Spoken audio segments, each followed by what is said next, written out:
όταν βλέπω γραμμές ή τρένο, πέρα από τον πόνο, την οργή, νιώθω και ντροπή ακόμα. Όλοι περιμένουμε απαντήσεις και να υπάρξει η τιμωρία που προβλέπει η ένωμη τάξη. Ο τελικός κριτής σε ένα κράτος δικαίου όπως είναι η χώρα μας είναι τα δικαστήρια. Κανείς δεν έχασε από τις καλές σχέσεις με τους γειτονές του. Αυτό που δεν δέχομαι είναι ότι όποιος επιδιώκει μια συμπεριληπτική κοινωνία μπορεί να διχάσει. Έκανα πάντοτε αυτό που μου έλεγε η συνείδησή μου και αυτό που πίστευα και γι' αυτό δεν είναι τυχαίο ότι έχω δεχτεί κριτική.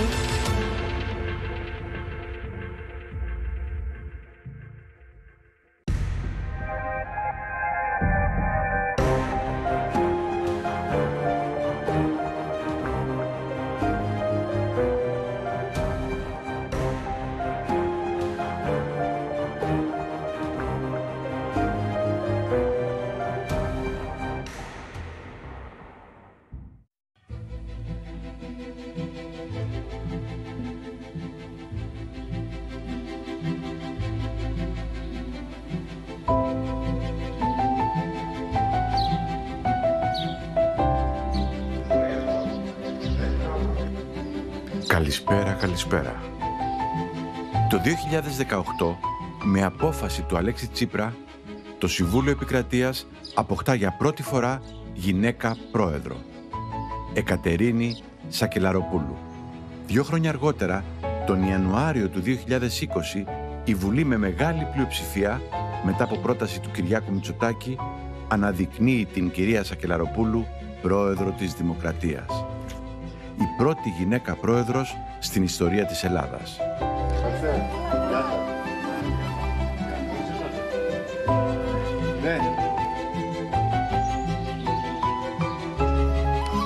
Η Εκατερίνη, αν εξαιρέσεις ίσως κάποιες θεσμικές προσφωνήσεις, έδωσε σύντομα την θέση της στην Κατερίνα.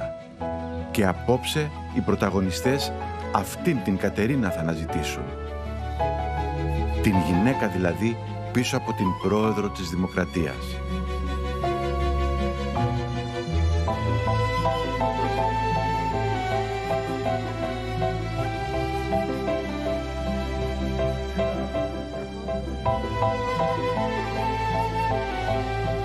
Γι' αυτό και το πρώτο ραντεβού δόθηκε εδώ, στις παρυφές της Ροδόπης, στα μέρη που η μικρή Κατερίνα στις δεκαετίες του 60 και του 70 ήφαινε τα όνειρά της.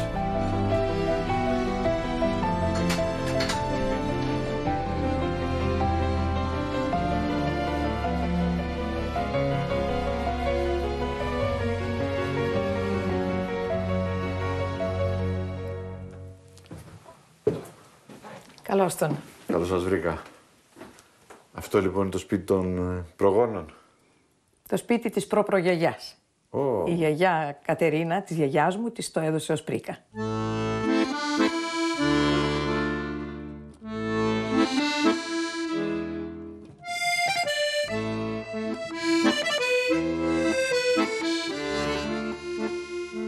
Ένα μικρό, όμορφο θρακιώτικο σπίτι.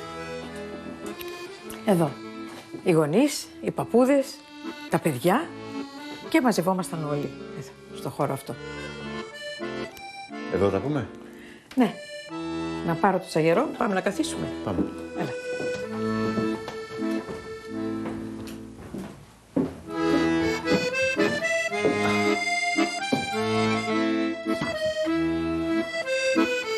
Να σας βάλω λίγο τσάι.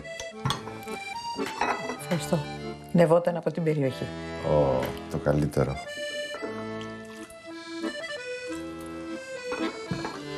Στην υγεία σας. Μοσχομυρίζουν. Τα παιδιά, λέει, συγκρούονται με τους γονείς τους και ανακαλύπτουν τις αξίες των παππούδων τους. Το πιστεύετε αυτό? Ίσως είναι κάτι που έχει συμβεί σε όλους μας. Γιατί όσο μεγαλώνουμε, γυρίζουμε και προς τα πίσω, οι παιδικές μνήμες, Μαθαίνουμε να εκτιμούμε πράγματα από το παρελθόν και κυρίως αυτό, τις αξίες των παππούδων. Μιλήστε μου λίγο για τους παππούδες. Δουλειές. Ο παππούς μου είχε ένα παντοπολείο κοντά στο σταθμό. Η γιαγιά ήταν νοικοκυρά. Είχε και ένα ωραίο μπαξεδάκι ο παππούς μου, από όπου έφερνε πάντα φρέσκα ζαρζαβατικά. Τι βγάζει εδώ η περιοχή?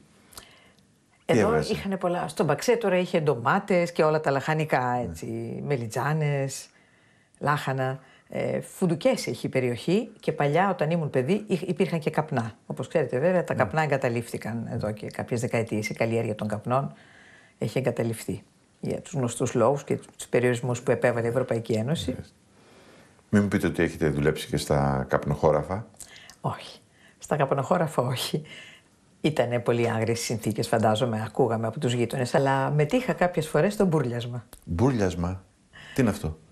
Το μπούρλιασμα είναι η διαδικασία κατά την οποία τα φρέσκα φύλλα που έχουν μαζέψει του καπνού τα περνούν σε μια βελόνα και μετά σε σκοινιά και τα απλώνουν να στεγνώσουν. Το έχω δει σε εικόνες. Το έχω δει σε ασπρόμαυρες εικόνες. Για να ξεραθούν τα φύλλα δηλαδή. Ναι. Μου λέγατε λοιπόν για τους παππούδες. Άλλες εικόνες από τότε? Όλες οι διακοπές ήταν εδώ και οι εικόνες είναι πάρα πολλές, όπως είναι οι περισσότερες εικόνες για όλους μας στην παιδική ηλικία. Είναι πολύ έντονες οι μνήμες από το Πάσχα, από τη Μεγάλη Εβδομάδα. Ο κήπος της γιαγιάς μου ήταν πάντα πολύ φροντισμένος, είχε πολύ όμορφα λουλούδια και ερχόντουσαν και μάζευαν για να στολίσουν τον επιτάφιο. Πηγαίναμε λοιπόν το βράδυ της Μεγάλης Πέμπτης αργά και στολίζαμε τον επιτάφιο. Οι μνήμες μετά στην περιφορά. Πήγαινα στη χοροδία καμιά φορά με τις ξαδέλφες μου, ψέλναμε τα εγκόμια. Και οι γονείς? Εγώ έμενα εδώ το μεγαλύτερο διάστημα που μπορούσα και στις τελευταίες μέρες των διακοπών, όσο τους επέτρεπαν οι υποχρεώσεις τους, ερχόντουσαν και οι γονείς. Και τι όνειρα είχαν οι γονείς για σας? Ότι θα γίνετε δικαστικός και κάποια στιγμή θα γίνετε και πρόεδρος της Δημοκρατίας? Προφανώς όχι. Ο πατέρας μου μάλιστα δεν με πίεσε ποτέ ούτε για τη νομική που επέλεξα. Εγώ όμως τη διάλεξα και στη συνέχεια έδωσα εξετάσεις και στο Συμβούλιο Επικρατείας. Επηρεασμένη προφανώς από τον δικαστή μπαμπά. Νομίζω ότι το οικογενειακό περιβάλλον πολλές φορές επηρεάζει. Ναι. Ίσως υποσυνείδητα επηρεάστηκα. Κι εγώ. Να σας πω, στα χρόνια που μεγαλώνετε εδώ, οι Ξάνθοι, φαντάζομαι υπήρχαν και πολλοί μουσουλμάνοι στην περιοχή, έτσι όπως υπάρχουν και τώρα. Ναι. Στη Σταυρούπολη όχι τόσο, αλλά στην ευρύτερη περιοχή βέβαια. Στη Θράκη πάντοτε. Ναι. Μουσουλμάνοι, κάποιοι από αυτούς τους κάνει και υπομάκοι. Ναι. Ο πληθυσμός είχε πάντα πάρα πολύ καλές σχέσεις και συνεργασία. Ναι. Τους κι εγώ έχω ζήσει από παιδί. Ο παππούς μου μιλούσε και τη γλώσσα, επικοινωνούσε, είχε προμηθευτές, είχε ανθρώπους που ήξερε από τα γύρω χωριά. Πάντα συνυπήρχαν ειρηνικά. Δεν το νιώθατε ποτέ σαν μια διαφορά, σαν ένα χάσμα? Όχι. Δεν το βίωσα έτσι ποτέ. Και βέβαια η Θράκη υποδέχτηκε πάρα πολλούς πρόσφυγες από τη Μικρά Ασία. Και εδώ υπήρχαν πολλοί και στην οικογένειά μας. Είχαμε και παντού. Και όλο αυτό το εκλαμβάνατε ως ένα ωραίο μείγμα. Ναι. Ναι. Χωρίς συγκρούσεις κτλ. Αυτό το μείγμα πολιτισμών έχω ζήσει από παιδί στη Θράκη. Ναι. Το θεωρείτε πλούτο? Απολύτως. Βέβαια, κατά περιόδους, η ελληνική πολιτεία δεν είχε φερθεί με το σεβασμό που έπρεπε σε όλους τους πολίτες της Θράκης. Υπήρχαν οι μπάρες παλιότερα, στα πομακοχώρια, υπήρχαν κάποιες διακρίσεις, αλλά όλα αυτά μάλλον δεν σας απασχολούσαν τότε, σαν παιδί. Οι δικές μου μνήμες έχουν να κάνουν μόνο με την αρμονική συνύπαρξη. Αυτά που λέτε βέβαια έχουν ιστορικά καταγραφεί. Θεωρώ όμως ότι εδώ και δεκαετίες η πολιτεία συμπεριφέρεται σε όλους ισότιμα και δίνει σε όλους τις ίδιες ευκαιρίες. Πόσο συχνά επιστρέφετε εδώ?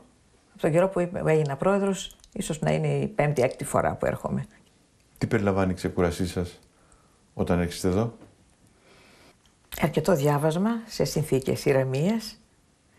Αυτό που μας αρέσει ιδιαίτερα με τον Παύλο είναι η περίπατη. Μακρινές βόλτες. Έχει και προς τον Έστω. Η περιοχή έχει και πολύ ωραία εξοκλήσια. Και το εκμεταλλευόμαστε αυτό κάθε φορά.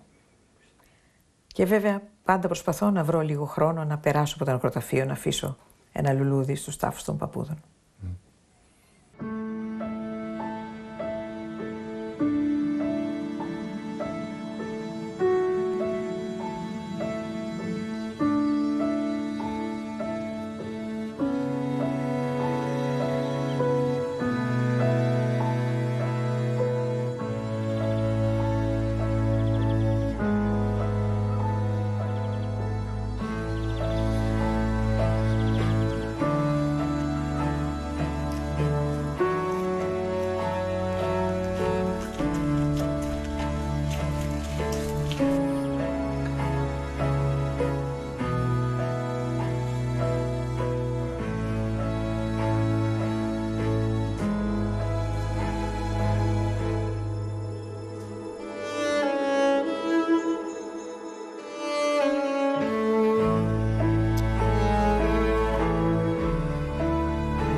έλα, για σένα. Ναι, μπράβο. Μπράβο. Έλα.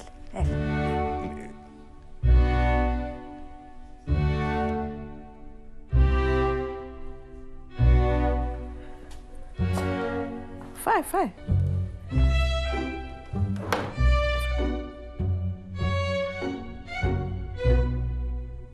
Και βέβαια φροντίζουμε τα σκυλιά και τα γατιά που είναι αρκετά στο χωριό και μας δίνουν χαρά. Θα το είδατε. Το είδα. Ναι. Έχετε μεγάλη αδυναμία στις γάτες. Σε όλα τα δέσποτα. Πολλές φορές. Απλώς είμαστε πιο πολύ δεμένοι με τις γάτες, ναι, έτσι έχω.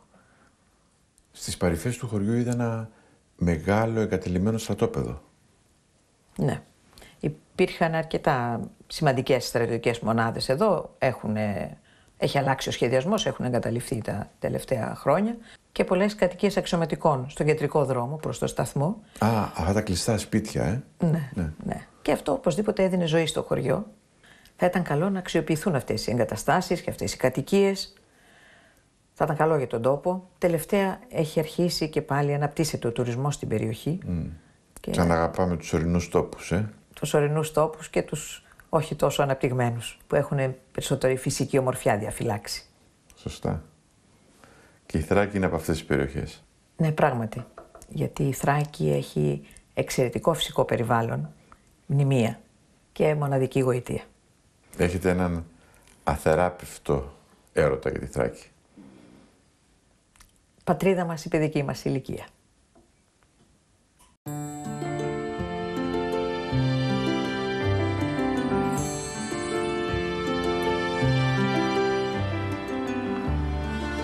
Εδώ είναι λοιπόν το καταφύγιό σας. Το χωριό της μητέρας μου, ο τόπος μου. Πάμε. Ελάτε.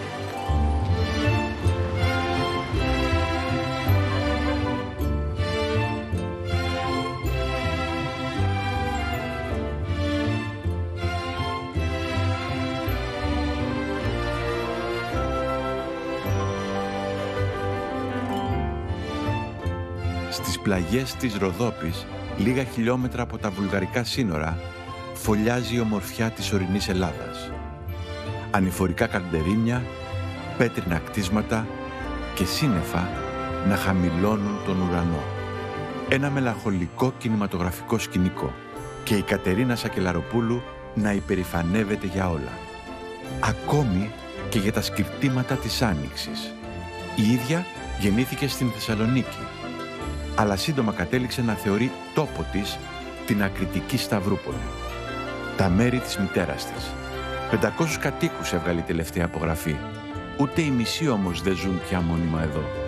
Κάθε σοκάκι έχει και μερικές σφαλισμένες πόρτες και οροφές γερμένες από τις ατέλειωτες κάποιες χρονιές χιονοπτώσεις. Και στο τέλος του πάλε ποτέ εμπορικού δρόμου ένας ερειπωμένος σταθμός τρένου.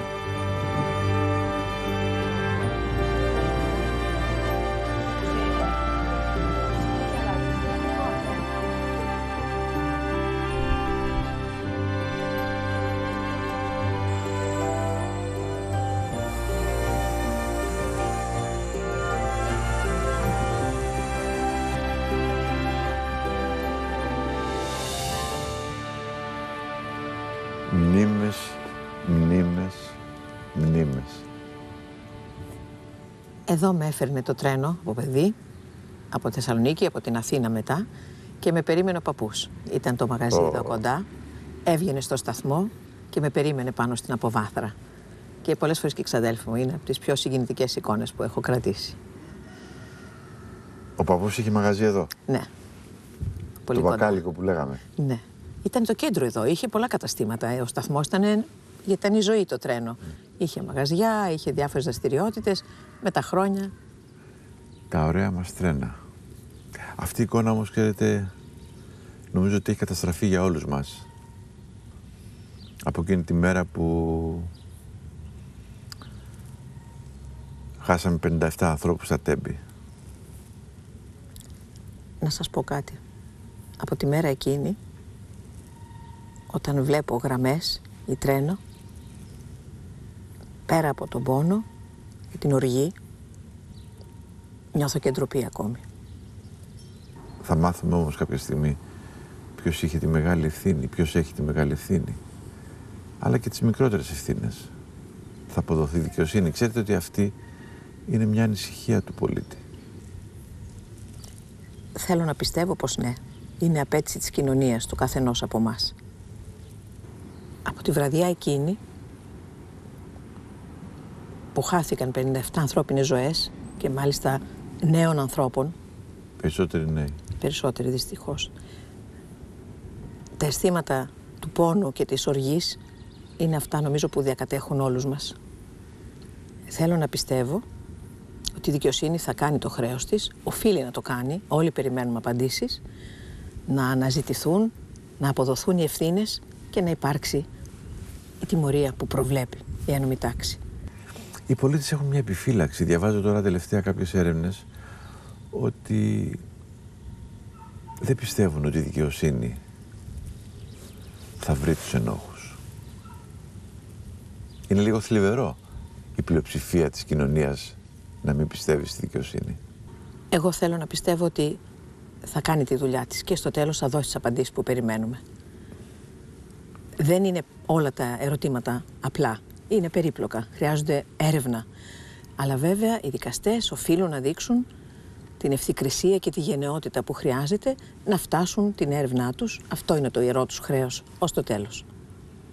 Και αυτό που λένε πολλοί πολίτες, ότι η δικαιοσύνη είναι με τους ισχυρούς και οι αποφάσεις καλύπτουν αυτούς που δεν θέλουν πάντα την αλήθεια. Δεν θέλω να ωρεοποιήσω τα πράγματα, αλλά πιστεύω πάντα ότι στη δημοκρατία η δικαιοσύνη πρέπει να είναι με τον κάθε πολίτη, ιδίως με τους ανήμπορους και τους ευάλωτους. Και σε κάθε περίπτωση να αναζητά το δίκιο, να το απονέμει, να έχει την αίσθηση ο πολίτης ότι βρήκε, όπως λέμε, το δίκιο του. Ναι. Εσείς είσαστε υπερήφανοι για την ελληνική δικαιοσύνη? Είναι πολύ μεγάλη, βαριά κουβέντα το να πω ότι είμαι περήφανη εγώ και δεν έχω να κρίνω και κανέναν. Υπήρξα σχεδόν 40 χρόνια δικαστής. Ξέρω ότι πολλοί συναδελφοί μου προσπαθούν να κάνουν το σωστό και παρόλα αυτά βεβαίως θα έχουν υπάρξει και αστοχίες και λάθη. Άνθρωποι είναι και οι δικαστές. Αυτό που μέσα μου βαθιά εύχομαι και ελπίζω είναι ακριβώς ότι είναι ανεξάρτητοι και δεν επηρεάζονται από κανένα στην κρίση τους. Αυτό εύχομαι πάντα. Η τραγωδία των τεμπών βέβαια αποκάλυψε και κάτι άλλο, ότι το τρένο είναι ένα παραμελημένο μέσον για τους Έλληνες. Δεν φροντίσαν οι κυβερνήσεις να έχουμε το τρένο που μας πρέπει. Ναι, το τρένο εδώ στο βορρά ήταν η ζωή. Παραμελήθηκε όμως τις τελευταίες δεκαετίες. Ελπίζω ότι όπως στις περισσότερες ευρωπαϊκές χώρες γίνεται, θα υπάρξει δυνατότητα να εξυγχρονιστεί και να ξαναλειτουργήσει με το σωστό τρόπο το σιδηροδρομικό δίκτυο, το οποίο είναι σημαντικό όχι μόνο για τις τοπικές κοινωνίες, δίνει ζωή, αλλά για την ανάπτυξη της χώρας συνολικά. Παίρνουμε αποφάσεις υπέρ των αυτοκινήτων. Δηλαδή έχουμε δώσει τόσα λεφτά σε αυτοκινητόδρομους και το τρένο που θα μπορούσε να ήταν ένα ασφαλές, γρήγορο μέσο για όλη τη χώρα, ναι, είναι πάρα πολύ παραμελημένο. Δεν είναι κακό οι αυτοκινητόδρομοι να είναι σωστοί, γρήγοροι και ασφαλείς πάνω απ' όλα. Και πρέπει να καταλάβει η πολιτεία, οι κυβερνήσεις, ότι το τρένο είναι το πιο λαϊκό μέσο και πρέπει να στηριχθεί. Γιατί αυτό διευκολύνει όλους. Ακόμα και αυτούς που δεν έχουν αυτοκίνητο. Ούτε στις μέρες μας έχουν όλοι αυτοκίνητα.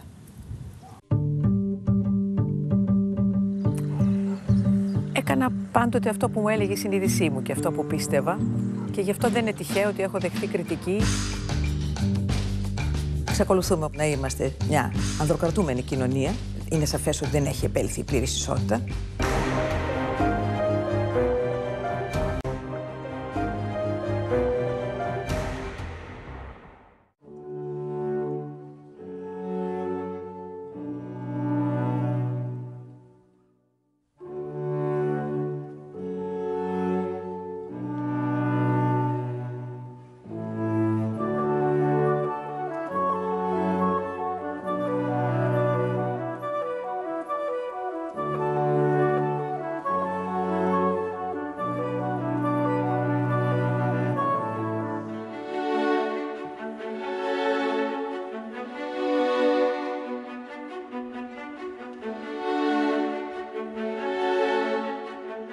Στην Θεσσαλονίκη βουρκώνω, την Θράκη την ξέρω από παιδί και την Αθήνα την αγαπώ.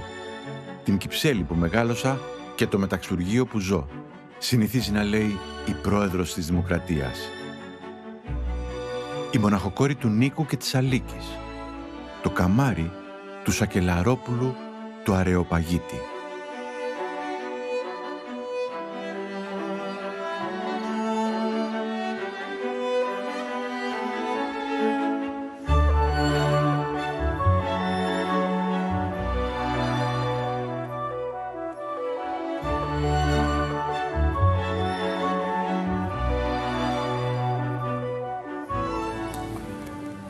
Βγήκε ο ήλιος.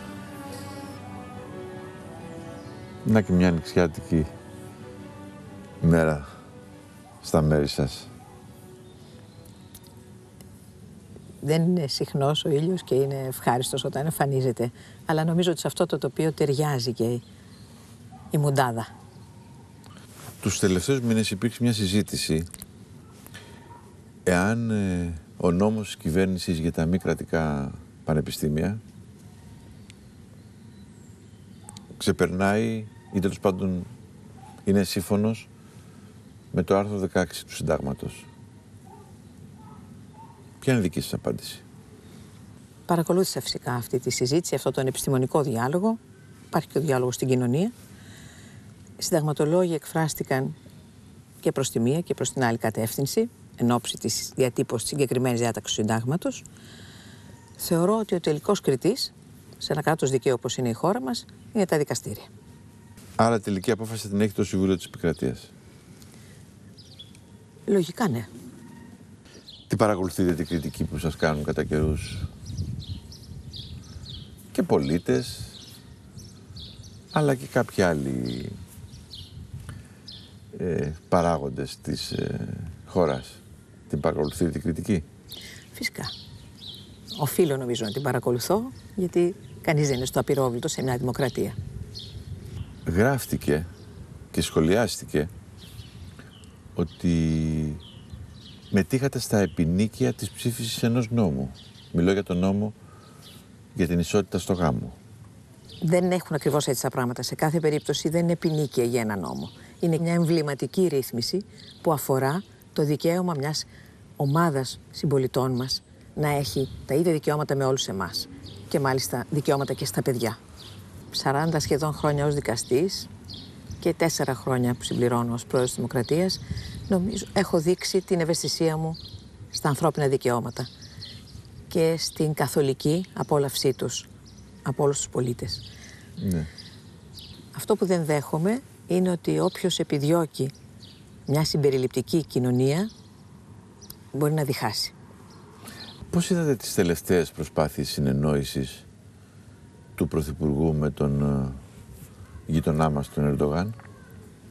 Η θέση της Ελλάδας είναι πάντοτε υπέρ του διαλόγου, ιδιαίτερα με τους γείτονές μας, με σεβασμό βέβαια στο διεθνές δίκαιο. Κανείς δεν έχασε από τις καλές σχέσεις με τους γειτονές του, από τις προσπάθειες επίλυσης με διάλογο των προβλημάτων. Επομένως, μόνο θετικά μπορώ να δω αυτές τις κινήσεις. Συνάντησα και εγώ τον πρόεδρο Ερντογάν σε ένα καλό κλίμα. Σας φάνηκε ειλικρινής? Ο χρόνος θα το δείξει, αλλά η επικοινωνία ήταν ικανοποιητική, φιλική θα έλεγα. Σε κάθε περίπτωση, ο διάλογος είναι η καλύτερη λύση, χωρίς αυτό να σημαίνει ότι επεμπολούμε οποιοδήποτε δικαίωμα, τα κυριαρχικά μας δικαιώματα. Ό,τι χρειαστεί για τη χώρα, είμαι βέβαιη ότι θα το κάνουμε όλοι. Πολλές φορές αναρωτιέμαι και νομίζω όχι μόνο εγώ, πόσα θα είχαμε κερδίσει εάν δεν υπήρχε αυτή η κούρσα των εξοπλισμών και αυτή η ένταση. Πόσα θα είχαμε κερδίσει και οι δύο λαοί, έτσι. Είναι βέβαιο ότι οι λαοί ευημερούν με την ειρήνη. Όπως έχει λεχθεί ήδη από τους Ρωμαίους, όταν θέλεις να έχεις ειρήνη, είναι καλό να ετοιμάζεσαι για πόλεμο. Αν δούμε όσα συμβαίνουν γύρω μας στον παγκόσμιο χάρτη τα τελευταία χρόνια, την κατάσταση στην Ουκρανία, στη Μέση Ανατολή, γίνεται αντιληπτό ότι πρέπει να προετοιμάζεται κανείς και για πιο δύσκολες καταστάσεις. Ήδη η Ευρώπη επιχειρεί να κινηθεί προς τη στρατηγική της αυτονομία. Είχατε πάει στην Ουκρανία? Ναι, στο Κίεβο. Στον πρόεδρο Ζελένσκι? Τον συνάντησα και εκεί και όταν ήρθε στην Αθήνα. Η Ελλάδα πάντα στηρίζει την Ουκρανία. Έχει επιλέξει και πάλι αυτή την πλευρά της ιστορίας, γιατί οι Ουκρανοί μάχονται για τις ευρωπαϊκές αξίες. Για το κράτος δικαίου, για τις θεμελιώδεις ευρωπαϊκές αξίες, για τα δικαιώματα. Και αυτό που γίνεται στο Ισραήλ και στη Παλαιστίνη, εκεί τι μπορεί να επιλέξει κάποιος? Η Χαμάς έκανε μια βάναυση επίθεση. Από εκεί και πέρα όμως το δικαίωμα άμυνας του Ισραήλ, το οποίο αναγνωρίστηκε εξ αρχής, πρέπει να έχει κάποια όρια. Δεν μπορεί να φτάνουμε να χάνονται τόσες ανθρώπινες ζωές. Αυτό που θα έπρεπε κάποια στιγμή να συμβεί και το ευχόμαστε, νομίζω όλοι, είναι να υπάρξει δυνατότητα για όλους αυτούς τους λαούς να συνυπάρξουν. Έχουν εξίσου δικαίωμα να υπάρχουν και οι Παλαιστίνοι. Θα πρέπει να εξομολογηθώ στους τηλεθεατές και να αποκαλύψω ότι η συνέντευξη κράτησε περισσότερη ώρα, γιατί έρχονται συνεχώς να σας μιλήσουν κάποιοι άνθρωποι από το χωριό που έχουν πολύ περηφάνεια που η πρόεδρος είναι από τα μέρη τους. Με γνωρίζουν από παιδί πολλοί από αυτούς. Για όλους εδώ είμαι η εγγονή του Χριστάκη. Α, έτσι. Η εγγονή του Χριστάκη.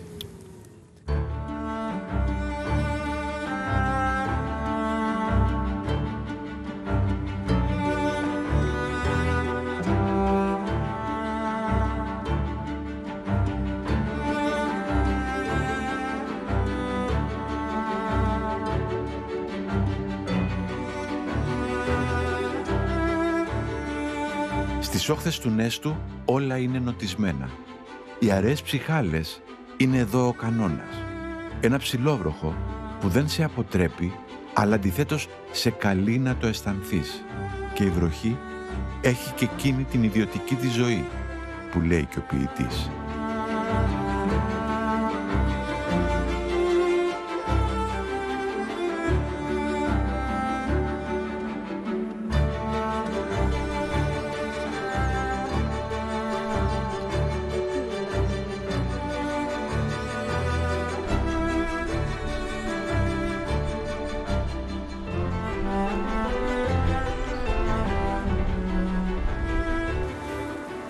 Μελαγχολικός ο καιρός στα μέρη σας, ακόμα και την Άνοιξη.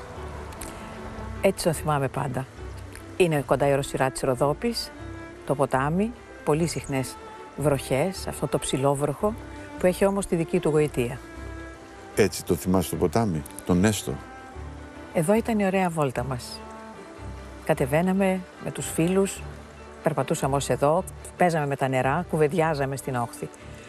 Στα χρόνια όμως της μητέρας μου τα νερά ήταν πολύ περισσότερα, κολυμπούσαν εδώ. Κολυμπούσαν στο ποτάμι. Τώρα τι γίνεται με τα νερά? Είναι αυτό που λένε ότι τα κρατούν οι γείτονές μας? Ναι, υπάρχουν διακρατικές συμφωνίες με τη Βουλγαρία και φυσικά έχουν γίνει έργα, φράγματα και αξιοποιούν τη μεγαλύτερη ποσότητα των νερών του Νέστου, την αξιοποιούν οι γείτονες. Οπότε έχει περιοριστεί πολύ η κήτη εδώ. Είναι και γενικότερες δικές μας ευθύνες. Και για τα ποτάμια και για τα δάση. Είχατε πάει στην Δαδιά όταν κάηκε? Ναι, πήγα στην Δαδιά αμέσως μετά την καταστροφή. Ήταν μια κατάμαυρη, τραγική εικόνα. Ήταν πολύ μεγάλη η καταστροφή που έγινε. Η φύση όμως έχει την ικανότητα να αναγεννάται και ξαναπήγα στη Δαδιά. Επιστρέφετε συνεχώς στη Θράκη? Είναι ίσως η αδυναμία μου. Προσπαθώ να ταξιδεύω σε όλη την Ελλάδα, αλλά η Θράκη είναι ο τόπος μου και η μεγάλη αδυναμία μου. Ξαναπήγα λοιπόν στη Δαδιά και συνάντησα όλους αυτούς τους ανθρώπους που μοχθούν στην περιοχή αυτή, τους υλοτόμους, τους μελισσοκόμους, φυσικά τον φορέα που φροντίζει το οικοσύστημα της περιοχής, και είναι αισιόδοξη ότι με το κατάλληλο πρόγραμμα, με τις κατάλληλες κινήσεις και από πλευράς της πολιτείας θα μπορέσει να αναγεννηθεί, να διασωθεί το οικοσύστημα, τα αρπακτικά να μην εγκαταλείψουν για πάντα τους οικοτόπους αυτούς.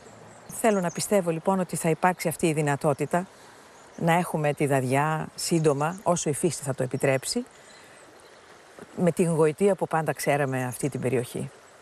Ξέρετε όμως ότι οι πολίτες ανησυχούν ότι μετά από τις φωτιές μπαίνουν οι άνθρωποι. Και όχι οι καλοί άνθρωποι, οι κακοί άνθρωποι. Δηλαδή μπαίνει μια λογική να τα κάνουμε λιβάδια ή να τα κάνουμε οικόπεδα. Υπάρχει μια τέτοια ανησυχία, την οποία την είχατε ζήσει, φαντάζομαι, και όταν ήσασταν στο Συμβούλιο Επικρατείας. Πράγματι, στο παρελθόν, το περιβάλλον και στη χώρα μας έχει κακοποιηθεί. Η αλόγιστη οικιστική ανάπτυξη επιβαρύνει πάρα πολύ τους φυσικούς οικοτόπους που θα έπρεπε να τους προστατεύουμε. Στο Συμβούλιο Επικρατείας το ζήσαμε αυτό αρκετές φορές, σε υποθέσεις, και προσπάθησε και το δικαστήριο στη δεκαετία του 80, του 90 και μετά να δώσει αυτό το μήνυμα, το ότι αυτό που χρειαζόμαστε είναι η βιώσιμη ανάπτυξη και αυτή προϋποθέτει ακριβώς την προστασία του περιβάλλοντος. Θέλω να πιστεύω, και νομίζω ότι το ζούμε καθημερινά, ότι έχουμε όλοι αντλήσει κάποια μαθήματα από το παρελθόν, και οι νέοι άνθρωποι, οι νεότερες γενιές.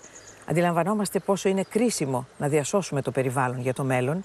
Δεν είναι τυχαίο αυτό που λέγεται ότι είναι κάτι που παραλάβαμε και πρέπει να παραδώσουμε στις επόμενες γενιές. Το περιβάλλον είναι αναλώσιμο και πρέπει οπωσδήποτε να το διαχειριζόμαστε με έναν τρόπο που θα δείχνει το σεβασμό προς αυτό.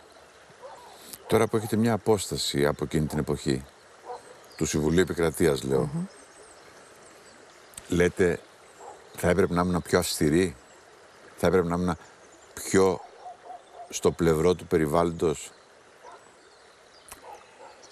Έκανα πάντοτε αυτό που μου έλεγε η συνείδησή μου και αυτό που πίστευα, και γι' αυτό δεν είναι τυχαίο ότι έχω δεχθεί κριτική και σε υποθέσεις που ήταν πολύ υπέρ του περιβάλλοντος και σε άλλες που ήταν υπέρ της ανάπτυξης, κατά κάποιο τρόπο.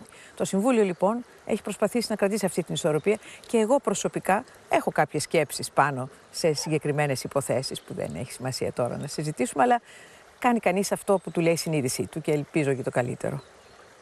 Χρειαζόμαστε πιο αυστηρούς νόμους για το περιβάλλον, θεωρείτε?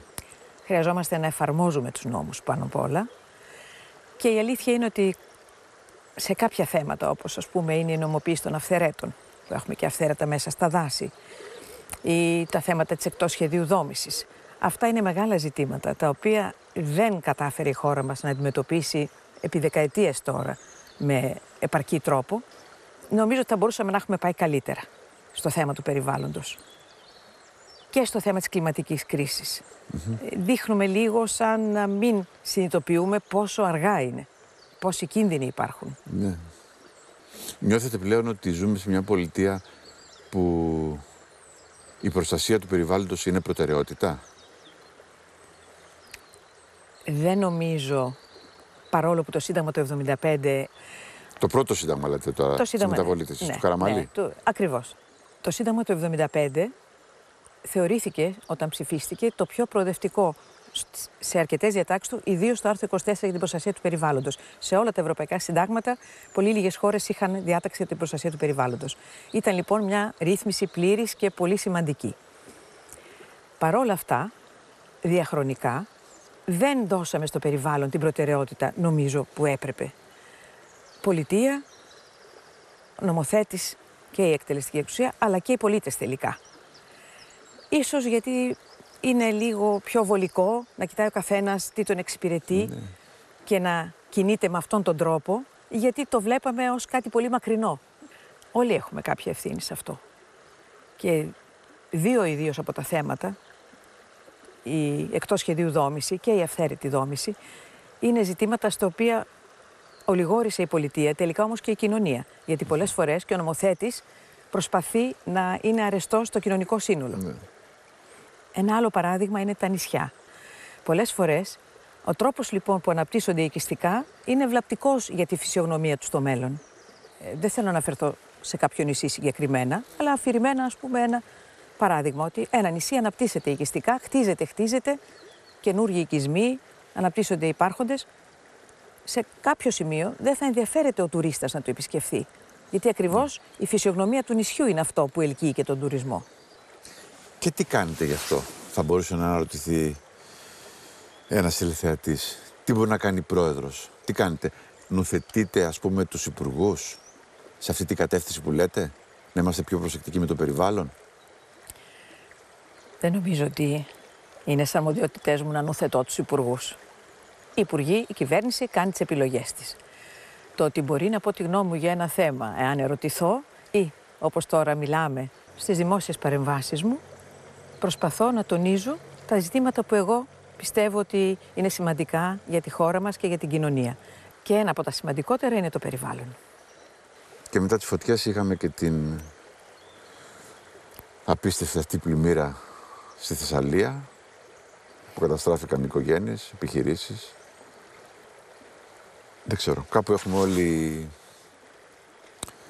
υποεκτιμήσει τη δύναμη της φύσης. Νομίζω ότι έχουμε όλοι ευνηδιαστεί, ίσως γιατί υποτιμήσαμε τους κινδύνους, καθυστερήσαμε να πάρουμε μέτρα και τώρα συμβαίνουν αυτά. Πραγματικά είχαμε ταυτόχρονα σχεδόν δύο σημαντικά χτυπήματα για τη χώρα μας. Το περιβάλλον της και τη χώρα τελικά συνολικά, την οικονομία, την κοινωνία. Οι πυρκαγιές στον Εύρο, οι πλημμύρες στη Θεσσαλία. Και το καλοκαίρι που μας πέρασε, που όχι μόνο εμείς, αλλά και η Ιταλία, η Σλοβενία, πολλές χώρες της Μεσογείου είχαν μεγάλες καταστροφές οικολογικές, πυρκαγιές, πλημμύρες. Απευθύνθηκα στον πρόεδρο της Ιταλίας, τον πρόεδρο Ματαρέλα, και από κοινού ετοιμάσαμε μια έκκληση σε άλλους ομολόγους μας, προέδρους χωρών γύρω από τη Μεσόγειο, και υπέγραψαν αυτή την κοινή έκκληση που κάναμε για την προστασία του περιβάλλοντος στη Μεσόγειο. Και έκτοτε είμαστε σε μια επικοινωνία και προσπαθούμε κατά καιρούς να κάνουμε κάποιες παρεμβάσεις, έτσι, να κινητοποιήσουμε όλους πάνω σε αυτά τα θέματα. Γιατί η Μεσόγειος είναι το σπίτι όλων μας. Θα επιμείνω να κάνω το συνήγορο του πολίτη που δεν ενδιαφέρεται. Μήπως όλα αυτά είναι πολυτέλεια? Καμία πολυτέλεια.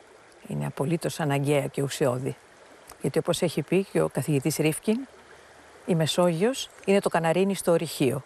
Την αποκαλούν επίσης το hot spot της κλιματικής κρίσης. Ό,τι συμβεί εδώ θα συμβεί σε όλο τον πλανήτη.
Στο προεδρικό γραφείο στην Ηρώδο Αττικού, οι χοντροί τοίχοι δεν αφήνουν τις φωνές της πόλης να φτάσουν εύκολα στα αυτιά σου. Ίσως και αυτός να είναι ένας λόγος που το παιδί του κέντρου, έτσι δηλώνει η Κατερίνα Σακελαροπούλου, προτιμά τα βράδια να γυρνάει στο σπίτι της στο μεταξουργείο. Εδώ είναι η δουλειά της, τα καθήκοντα που με δικαστική συνέπεια υπηρετεί.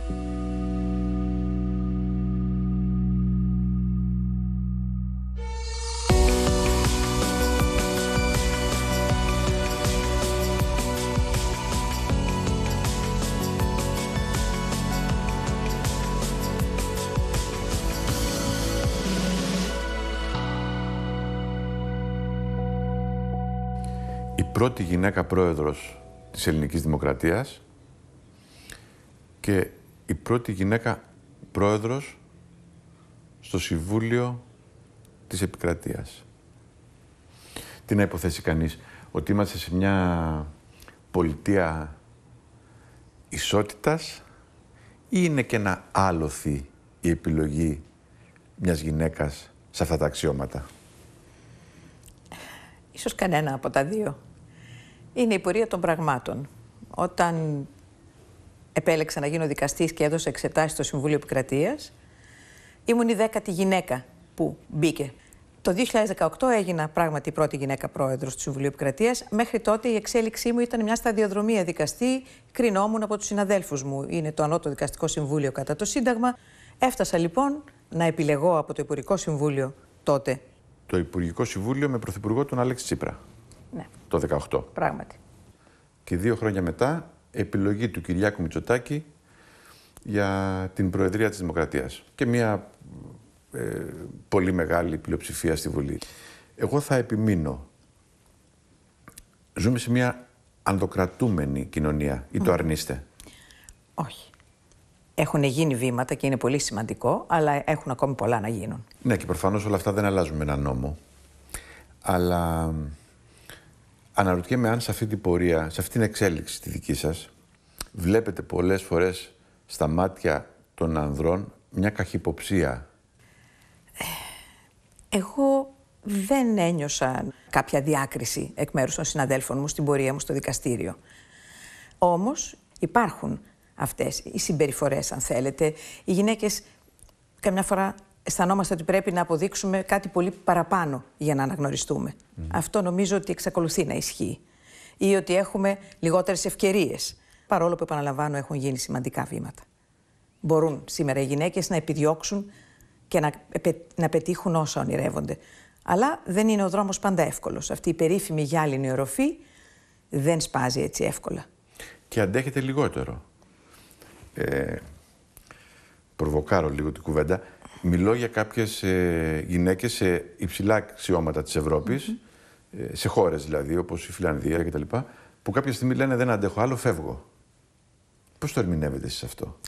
Πράγματι, πρόσφατα είδαμε παραδείγματα νέων γυναικών και πετυχημένων πολιτικά, η πρωθυπουργός της Νέας Ζηλανδίας, η πρωθυπουργός της Φινλανδίας, που είπαν ότι εγκαταλείπουν. Βέβαια, επέλεξαν να κάνουν κάτι άλλο ή μεγαλώνουν. Οι γυναίκες πάντα έχουν και αυτή τη δυσκολία. Είναι καριέρα μαζί με οικογένεια. Αυτό είναι ένα πιο σύνθετο πράγμα από το να επιδιώκεις μόνο να πετύχεις την καριέρα σου, να πετύχεις επαγγελματικά. Σε αυτή την όποια πίεση ασκείται στις γυναίκες που είναι σε κάποια αξιώματα, πιστεύετε ότι παίζει ρόλο και η ματιά των μέσων μαζικής ενημέρωσης? Νομίζω ναι. Μας αρέσει να παρακολουθούμε ιδιωτικά περισσότερο τις γυναίκες από τους άντρες? Ίσως ακόμα εξακολουθούμε, όπως είπατε, να είμαστε μια ανδροκρατούμενη κοινωνία. Είναι σαφές ότι δεν έχει επέλθει η πλήρης ισότητα. Κάποια στιγμή είχε πει, νομίζω, η Ruth Bader Ginsburg ότι η πλήρης ισότητα θα επέλθει όταν θα μοιραστούν απολύτως ισότιμα οι ρόλοι. Σπίτι και δουλειά. Όταν αυτά τα δύο θα εξασφαλιστεί ότι τα μοιράζονται τα βάρη απολύτως ισότιμα τα δύο φύλλα, τότε θα έχουμε την ισότητα. Από αυτό απέχουμε.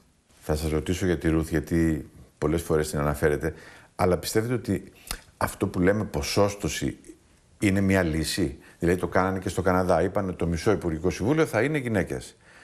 Οριζόντια απόφαση. Πιστεύετε ότι είναι μια απόφαση τέτοια που αν έπαιρνε, ας πούμε, η Ευρωπαϊκή Ένωση θα βοηθούσε τα πράγματα? Πιστεύετε στην ποσόστοση? Είναι σημαντικό με την αξία σου να γίνεσαι οτιδήποτε και να φτάνεις κάπου. Η αξιοκρατία είναι πολύ βασικό. Η ποσόστοση είναι ένας τρόπος να τις ενθαρρύνουμε να μετάσχουν. Αλλά σίγουρα δεν είναι η καλύτερη λύση. Είναι λύση ανάγκης. Ο πρόεδρος της Δημοκρατίας έχει κάποιες δεσμεύσεις, αλλά ειλικρινά δεν πιστεύω ότι μπορεί να φτάνει στο σημείο να μην είναι πια κανονικός άνθρωπος. Εκπληρώνω έτσι κι εγώ μια δική μου επιθυμία. Να ανοίξω την Προεδρία της Δημοκρατίας στην κοινωνία. Να ακουστούν και άνθρωποι που δεν έχουν φωνή.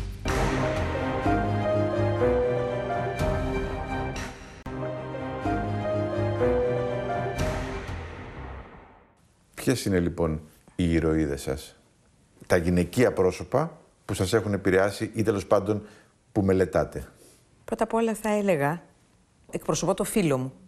Είμαι εδώ εκπροσωπώντας όλες τις άλλες που πέτυχαν μικρά ή μεγάλα πράγματα. Και το βρίσκω πολύ συγκινητικό στα ταξίδια που κάνω, σε μικρότερες πόλεις, σε νησιά, να βρίσκω γυναίκες μεγαλύτερης ηλικίας, που συνήθως είναι οι γυναίκες που μπορεί να ήταν στα χωράφια, στο σπίτι, δεν είχαν την ευκαιρία να κάνουν καριέρα, να διεκδικήσουν περισσότερα, πρόσφεραν όμως από εκεί που ήταν. Βλέπω μεγάλη συγκίνηση στο πρόσωπό τους για το ότι μια από Μας αυτές... εκπροσωπείτε. Ναι.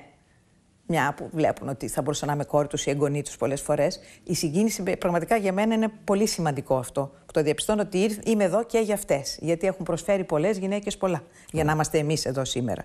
Άρα, αν ήθελα να μιλήσω για ηρωίδες, θα έλεγα ότι οι ηρωίδες μου είναι απλές καθημερινές γυναίκες, όσες προηγήθηκαν και όσες συνεχίζουν να αγωνίζονται. Επειδή όμως αναφερθήκατε και σε κάποιες επώνυμες, από τα διαβάσματά μου, σαν δικαστής πια όταν μεγάλωσα, έχω πράγματι ξεχωρίσει την Ruth Bader Ginsburg, γιατί ήταν εμβληματική φυσιογνωμία η ίδια. Αγωνίστηκε να καταφέρει αυτά που κατάφερε, να είναι η δεύτερη γυναίκα στο Ανώτατο Δικαστήριο των Ηνωμένων Πολιτειών και με μια πάρα πολύ μακρά πορεία, ίσως κοντά 40 χρόνια. Αν μου επιτρέπετε, εγώ δεν την έχω μελετήσει. Έχω διαβάσει προφανώς τα δημοσιεύματα που την αφορούν και αποσπάσματα του βιβλίου της, αλλά ένα πολύ συντηρητικό πρόσωπο σαν εικόνα. Η πρώτη εικόνα δηλαδή. Είναι αυτή η αυστηρή φυσιογνωμία που έχει. Ήταν μια πολύ μικροκαμωμένη γυναίκα και ακριβώς συνήθως. Το γιακαδάκι. Ναι. Με τα γιακαδάκια είναι κάτι πολύ ενδιαφέρον που αυτό το δαντελωτό γιακαδάκι που είχε διαλέξει και φόραγε, όπως διάβασα, διαφορετικό, ανάλογα αν στη δίκη ήταν στην άποψη που είχε πλειοψηφίσει ή επρόκειτο να σχηματίσει δική της μειοψηφία. Και φορούσε διαφορετικό είδους γιακαδάκι. Και η Ginsburg βέβαια έγινε pop star στην Αμερική πια, τη λάτρευαν. Έδωσε πολλές μάχες για την εξάλειψη των διακρίσεων κατά των γυναικών. Και ξέρω ότι πολλές νεότερες νομικοί την έχουμε σαν ίνταλμα ακριβώς, αλλά την παρακολουθούμε και τη θαυμάζουμε. Όμως έχει ενδιαφέρον ότι η ίδια όταν ξεκίνησε στο Harvard πλέον στη νομική σχολή και ήταν νομίζω σε 500 φοιτητές, 9 μόνο γυναίκες, ένα έτσι απίστευτο μικρός αριθμός. Για να ξέρουμε και πού ήμασταν, έτσι. Έτσι, ακριβώς, ότι έχουν γίνει πάρα πολλά πράγματα από τότε. Την είχε ρωτήσει ο Πρίτανης σε μια μικρή δεξίωση κάτι, τη ρώτησε σχεδόν έτσι, όχι επιθετικά, αλλά εσείς τώρα τι ήρθατε να κάνετε εδώ. Ενδεχομένως υπονοώντας ότι παίρνετε και μια θέση ενός ανδρός. Και η Ρουθ απάντησε, είναι ο άνδρας μου εδώ φοιτητής και ήρθα και εγώ να σπουδάσω το ίδιο αντικείμενο, τα νομικά, για να είμαι καλύτερη σύντροφος. Δεν βρήκε, δηλαδή δεν είχε το θάρρος, δεν μπορούσε να ομολογήσει ότι θέλω να γίνω δικαστής, να γίνω δικηγόρος, να κάνω τη δική μου καριέρα. Ίσως να ήταν το υπόγειο δικό της χιούμορ απέναντι στους καχύποπτους άντρες. Και αυτό, γιατί είχε ένα εξαιρετικό χιούμορ. Ποια είναι η παιδεία σας? Δεν εννοώ, τα τυπικά τα έχουμε πει, τα ξέρουμε. Μιλώ για την παιδεία, δηλαδή μιλώ από τα βιβλία στα εφηβικά χρόνια, τι διαβάζετε δηλαδή, και στη συνέχεια, τι επιλέγετε να διαβάζετε, να βλέπετε, να ακούτε. Μεγάλωσα σε ένα περιβάλλον που και οι γονείς μου διάβαζαν, άκουγαν πολύ μουσική, αγαπούσαν το θέατρο. Ο πατέρας μου είχε μονίμως στο ραδιόφωνο στο τρίτο πρόγραμμα, γιατί ήταν δικαστής και έγραφε αποφάσεις, έπρεπε να είναι συγκεντρωμένος, άκουγε μονίμως κλασική μουσική. Ακουγόταν ο Μπετόβεν στο σπίτι, γιατί ο πατέρας μου τον λάτρευε. Πηγαίναμε στο θέατρο, λυρική, στην Ακαδημία. Θυμάμαι και τα προγράμματα της λυρικής ως παιδί. Και εκτός από Μπετόβεν? Στη μουσική, ο Χατζηδάκης, ο Θοδωράκης, ο Ξαρχάκος, Θάνος Μικρούτσικος. Και βέβαια ο Σαββόπουλος, ο αγαπημένος Διονύσης. Ήταν η δική μου γενιά, η γενιά της μεταπολίτευσης. Μου αρέσει και το ροκ. Μου αρέσουν τα δημοτικά, κάποια πάρα πολύ. Θρακιώτικα ή της Μακεδονίας, το Μήλο μου κόκκινο. Ακούω όμως όλα τα είδη μουσικής. Και μου έκανε συντροφιά και εμένα, γιατί σαν δικαστής είχα ώρες μοναξιάς που έπρεπε να γράψω τις αποφάσεις, όπως όλοι οι συναδελφοί μου, και η συντροφιά ήταν πάντα η μουσική. Και βιβλία? Βιβλία, Ντοστογιέφσκι, Τολστόι, οι μεγάλοι Ρώσοι και οι Γάλλοι κλασικοί. Οι Αμερικάνοι έρχονται νεότεροι, στα χρόνια εκείνα βέβαια και ο Στάινμπεκ μου άρεσε. Και από Έλληνες? Ο Καραγάτσης, στη Βιβλιοθήκη της Εστίας, ήταν από τους αγαπημένους μου, ίσως προσπάθησα να τα διαβάσω σχεδόν όλα του. Στρατής Τσίρκας, Καζαντζάκης βέβαια. Σήμερα έχει εξελιχθεί πάρα πολύ, υπάρχει μεγάλη παραγωγή και τα νέα παιδιά γράφουν πολύ σημαντικά πράγματα. Νέες γυναίκες συγγραφείς επίσης. Από τις παλιότερες, Μαροδούκα, Ρέα Γαλανάκη, Ζήρα Ναζατέλη, αλλά υπάρχουν και νεότερες πολύ αξιόλογες. Ποιητές δεν μου αναφέρατε καθόλου. Ομολογώ ότι νεότερη διάβαζα κυρίως πεζογραφία, αλλά μεγαλώνοντας ανακαλύπτω τη γοητεία της ποίησης. Έχουμε τεράστιους ποιητές, ο Σεφέρης, ο Καβάφης, αλλά αγαπούσα πάρα πολύ και τον Αγνωστάκη και τον Λιβαδίτη. Και όταν πεθάνουμε, να μας τάψετε κοντά-κοντά να μην τρέχουμε μέσα στη νύχτα να συναντηθούμε. Λιβαδίτης. Με συγκινούσε και με έχει συντροφέψει σε πολύ ιδιαίτερες στιγμές. Ίσως αυτή είναι η μεγάλη γοητεία της ποίησης, ότι είναι πολύ πιο προσωπική. Σε αγγίζει πολύ περισσότερο προσωπικά. Και ότι κάποιοι στίχοι παίζουν συνεχώς στο μυαλό μας. Και μπορεί να σου δώσουν δύναμη ή να μην νιώσεις μόνο σε κάποιες στιγμές. Πηγαίνετε συχνά σε παρουσιάσεις βιβλίων, πηγαίνετε στη λυρική, πηγαίνετε σε θεατρικές παραστάσεις. Είναι αυτός ο ρόλος της Προέδρου? Γιατί υπάρχει και ένα σχόλιο, μια κριτική. Η Πρόεδρος δεν πρέπει να ύπταται όλων αυτών, δηλαδή να είναι πιο δυσπρόσιτη, να είναι πιο απομακρυσμένη από αυτά τα εφήμερα, μικρά, καθημερινά πράγματα που συμβαίνουν στην πόλη. Ο Πρόεδρος της Δημοκρατίας είναι ο πρώτος πολίτης της χώρας, η πρώτη πολίτης εν προκειμένου. Έχει κάποιες δεσμεύσεις και περιορισμούς, αλλά ειλικρινά δεν πιστεύω ότι μπορεί να φτάνει στο σημείο να μην είναι πια κανονικός άνθρωπος. Πρώτα απ' όλα εγώ το κάνω γιατί μου δίνει εμένα χαρά και με ξεκουράζει. Το έκανα πάντα στη ζωή μου. Έχω δει τον Έζερ, τον Χόρν, την Παξινού, τον Μινωτή ως παιδί. Είναι λοιπόν κάτι που εμένα με γεμίζει, αλλά θεωρώ ότι και το μήνυμα στήριξη του πολιτισμού είναι κάτι που αντιστοιχεί στις υποχρεώσεις ή στα καθήκοντα του Προέδρου της Δημοκρατίας. Επειδή όμως αναφερθήκατε σε τυχόν σχόλια, θα ήθελα έτσι να πω με αυτή την ευκαιρία ότι ούτε οι παρουσιάσεις βιβλίων στις οποίες πηγαίνω, ούτε οι παραστάσεις στις οποίες όσο προλαβαίνω παρακολουθώ, δεν είναι αυτά τα οποία είναι ακριβώς προσωπική μου επιλογή. Δεν στηρίζω ούτε κάποιους φίλους, ούτε τα δικά μου αναγνώσματα. Αντίθετα, προσπαθώ να δω και κάτι άλλο, να ακούσω την άλλη φωνή, την άλλη άποψη, γιατί πιστεύω ότι αυτό πρέπει να κάνουμε όλοι όσοι είμαστε μέλη αυτής της κοινωνίας. Να είμαστε ανοιχτοί σε κάθε άποψη και να παρακολουθούμε όσο μπορούμε τι γίνεται γύρω μας. Ναι. Δεν φημιζόμαστε βέβαια στην Ελλάδα, ούτε το πολιτικό προσωπικό, ούτε οι πολίτες στην παρακολούθηση και στο σεβασμό του διαφορετικού. Συνήθως ο καθένας κλείνεται σε ένα δικό του στρατόπεδο, χειροκροτεί τους δικούς του ανθρώπους και αποδοκιμάζει πολλές φορές και έντονα αυτούς που θεωρεί αντιπάλους του. Είμαστε ενθουσιώδης λαός και δυναμικοί και στις προτιμήσεις μας και εκεί που θέλουμε να εκδηλώσουμε ενδεχομένως μια αντιπαλότητα, μια παρέσκεια. Αλλά σαν Πρόεδρος της Δημοκρατίας το πιστεύω απόλυτα και είναι μέσα στις υποχρεώσεις μου να προσπαθώ να εκφράσω το σύνολο, γιατί μόνο έτσι μπορούμε να πετύχουμε ακούγοντας τον άλλον, ανοίγοντας προς την άλλη άποψη, προς τους γύρω μας. Σας ενοχλούσε φαντάζομαι και σας ενοχλεί αυτό που, ας μην πω λεπτομέρειες, αλλά έχει τον γενικό τίτλο «Τοξικότητα της πολιτικής σκηνής». Η τοξικότητα είτε είναι στην πολιτική σκηνή, είτε είναι στα μέσα μαζικής επικοινωνίας, δεν είναι κάτι που ωφελεί.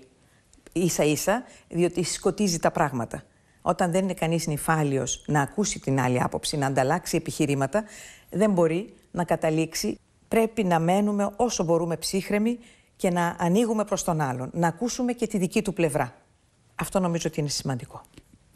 Και από πού ενημερώνεστε σήμερα? Και με τις εφημερίδες, κυρίως όμως τον ηλεκτρονικό τύπο, γιατί διαβάζω και προσπαθώ να παρακολουθώ και ξένο τύπο, ειδικά στη σημερινή εποχή, με όσα ζούμε και με την ανάπτυξη της τεχνητής νοημοσύνης και με τους κινδύνους που υπάρχουν, τα fake news, αλλά γενικότερα με τη μονομέρεια που μπορεί να εμφανιστεί όταν έχει κανείς μια συγκεκριμένη στόχευση στην ενημέρωση. Η λύση είναι πάντα οι πολλές πηγές ενημέρωσης. Συμφωνείτε με την αρχή δηλαδή ότι κάθε γεγονός πρέπει να το βλέπουμε μέσα από τη ματιά δύο μέσων που έχουν διαφορετική άποψη για το γεγονός? Τουλάχιστον. Βέβαια. Social media. Όταν ξεκίνησα και βρέθηκα σε αυτή τη θέση, πληροφορήθηκα ότι η Προεδρία της Δημοκρατίας της Ελλάδας δεν έχει social media, δεν έχει μέσα κοινωνικής δικτύωσης, δεν τα ακολουθεί. Ταυτόχρονα σας θυμίζω ότι εγώ ανέλαβα καθήκοντα τη μέρα που η χώρα στην ουσία μπήκε σε lockdown. Επομένως, Ενώπιση της πανδημίας και των περιορισμών της, δεν είχα και τη δυνατότητα να επικοινωνώ με τον κόσμο, με τους Έλληνες πολίτες, να ενημερώνομαι, να έχω μια κοινωνική παρουσία, γιατί είχαμε πολλούς περιορισμούς, ιδίως στην πρώτη περίοδο. Έτσι, αυτομάτως πήρα την απόφαση να αποκτήσει και η Προεδρία της Δημοκρατίας μέσα κοινωνικής δικτύωσης, social media, όπως συνηθίζουμε να τα λέμε.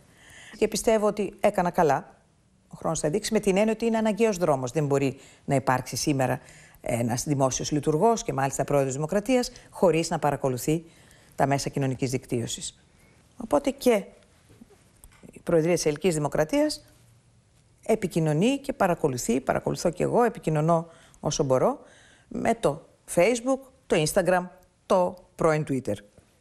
Βέβαια, αν διαβάζει κανείς τα σχόλια στα social media, θα πιστέψει ότι οι Έλληνες είναι στους δρόμους και σφάζονται και πετροβολούν ο ένας τον άλλον κτλ. Υπάρχει μια υπερβολή δηλαδή στις αντιδράσεις μας, κυρίως μέσα από τους σχολιασμούς στα social media. Η κοινωνία δεν είναι τα social media. Η κοινωνία είναι εκεί έξω. Αν βγούμε, να τη συναντήσουμε και να την ακούσουμε. Ούτε τα πράγματα είναι τόσο ιδανικά όσο εμφανίζονται στις εξαιρετικά αγωιτευτικές εικόνες που παρουσιάζονται στο Instagram, για παράδειγμα, ούτε τόσο απειλητικά ή τόσο τοξικά όσο εμφανίζονται στα υπόλοιπα μέσα. Κάποια πράγματα ισχύουν, κάποια όχι. Γι' αυτό επανέρχομαι και στην πολλαπλή πληροφόρηση, στην ενημέρωση από πολλές πηγές, να μην νομίζει κανείς ότι όλα όσα διαβάζει εκεί είναι μόνο αυτά που συμβαίνουν. Εδώ είναι το γραφείο σας. Εδώ δέχεστε τους πολιτικούς αρχηγούς, τον Πρωθυπουργό, τους ξένους ηγέτες. Πόσες ώρες την ημέρα περνάτε στο Προεδρικό Μέγαρο? Νύχτες δεν περνάτε? Όχι. Για ένα μικρό διάστημα στην περίοδο της πανδημίας. Ναι. Μείναμε εδώ, που ήταν απαγορευμένες μετακινήσεις. Αποφύγαμε κι εμείς μετακινήσεις, σαν παράδειγμα. Έπρεπε να μπει και σε μια σειρά η ζωή μας εδώ, να οργανωθούμε. Παραμένετε πιστοί στο μεταξουργείο, δηλαδή, στο σπίτι σας, στο μεταξουργείο? Το σπίτι μου, ναι. Όπως για όλο τον κόσμο, το καταφύγιό μου είναι το σπίτι μου, το μεταξουργείο. Η γειτονιά μας είναι αυτή. Στο Μέγαρο μπορεί να βρίσκομαι είτε νωρίς το πρωί μέχρι αργά το βράδυ, είτε πολύ λιγότερες ώρες, ανάλογα με τις υποχρεώσεις μου. Ανάμεσα σε όσα έχουμε καταφέρει αυτό το διάστημα, είναι και ο χώρος, ο εκθεσιακός που δημιουργήσαμε στον τρίτο όροφο του Προεδρικού Μεγάρου, όπου παρουσιάζονται πολλά, τα πιο χαρακτηριστικά από τα δώρα που μου προσφέρονται, είτε στα ταξίδια στο εξωτερικό από άλλους ηγέτες, είτε στα ταξίδια μου στην Ελλάδα, σε μέρη που επισκέπτομαι. Ναι, πάντα αναρωτιόμουν, όλα αυτά τα δώρα που λαμβάνει ο πρόεδρος της Δημοκρατίας, πού πηγαίνουν? Πού πηγαίνανε παλιά και πού πηγαίνουν σήμερα? Αυτό που μπορώ να σας πω είναι ότι τώρα που είμαι πρόεδρος εγώ, στη δική μου προεδρία, τα δώρα αυτά εκτίθενται. Και θα συνεχίσουν να είναι στη διάθεση, γιατί πλέον το προβλέπει και η νομοθεσία. Χαίρομαι δε ιδιαίτερα, γιατί ο χώρος είναι επισκέψιμος σε οργανωμένες ομάδες, σχολεία κυρίως έρχονται, αλλά και σωματεία, άνθρωποι που μπορούν να ζητήσουν να το επισκεφθούν. Γίνεται μια ξενάγηση στο Προεδρικό Μέγαρο και ο χώρος αυτός τραβάει πάρα πολύ την προσοχή των παιδιών. Γοητεύει τα παιδιά, τους μαθητές και τις μαθήτριες που έρχονται.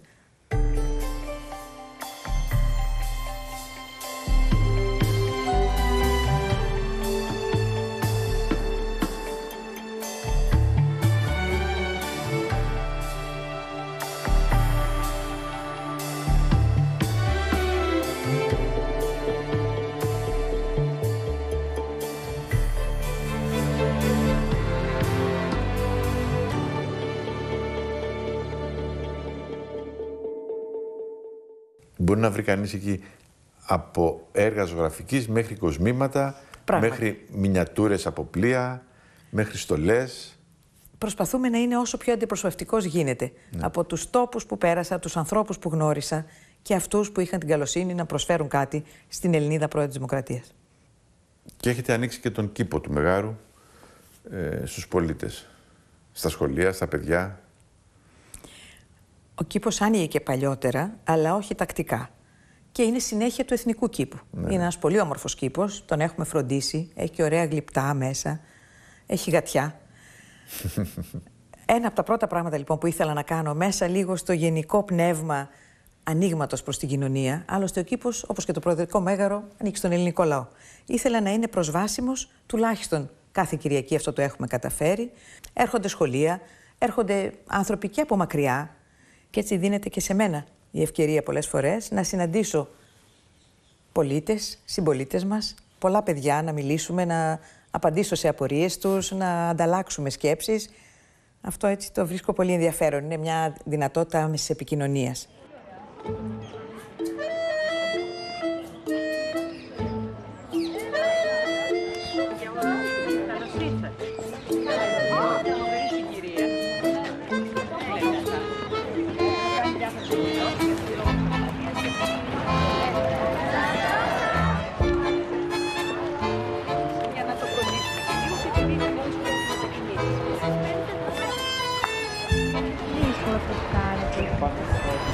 Το κάνω πάντως και το έχουν κάνει κι άλλοι πριν από μένα, αυτό κάνουν κι άλλοι μετά.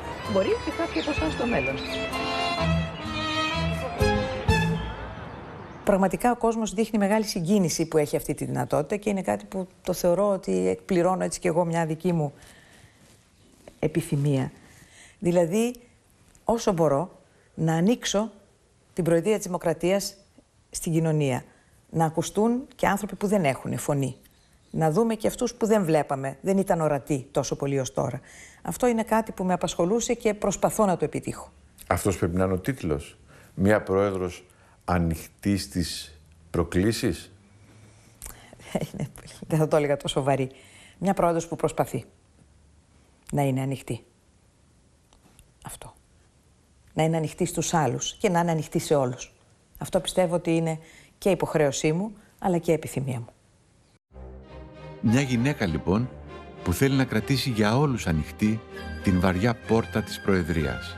Κάτι που όσο και αν ακούγεται απλό, αποδεικνύεται εξαιρετικά δύσκολο. Γιατί οι περισσότεροι από μας, όταν ζητάμε μια πόρτα ανοιχτή, την ζητάμε για μας. Και αν ανοίξει και για τους άλλους, νομίζουμε ότι το άνοιγμα για μας μικραίνει.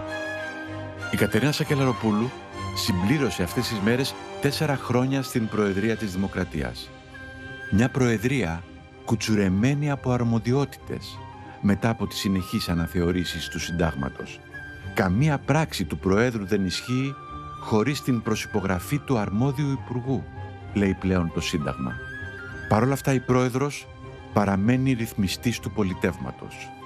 Η πρώτη πολίτης που οι πρωτοβουλίες και οι προτεραιότητές της είναι ίσως νεύματα για τον ρυθμό της κοινωνίας. Καλό σας ξημέρωμα.